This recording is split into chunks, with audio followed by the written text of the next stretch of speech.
ሰው ሰራሽ በሆኑ የፀጉር ምርቶች ውስጥ ለካንሰር ህመም የሚያጋልጡ ኬሚካሎች እንደሚገኙ ተገለጸ። ኮንሱመር ሪፖርትስ ባወጣው ጥናት ሰው ሰራሽ ፀጉር ምርቶች በውስጣቸው ካንሰር አምጪ ከሆኑ ንጥረ ነገሮች መካከል አንዱ የሆነው ሊድ በውስጡ እንደሚገኝ አስታውቋል። አዲስ ኪዳን ሽፈራው ተጨማሪ አላት።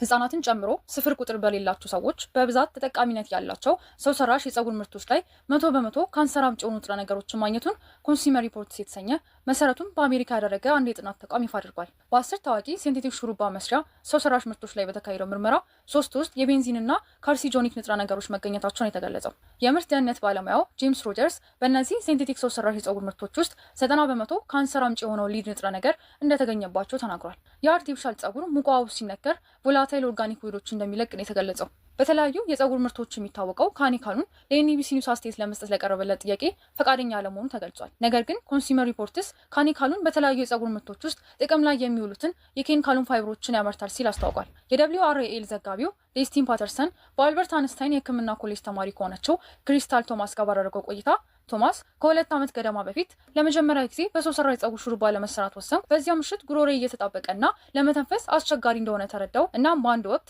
በጣም መጥፎ ከመሆኑ የተነሳ በእኩለ ሌሊት ተነስቼ ፀጉሬን ብዙ ጊዜ ትታጠብ ነበር ብላለች። በዚህ ተነሳስታም ጥናት ለማድረግ እንደወሰነች ተናግራለች።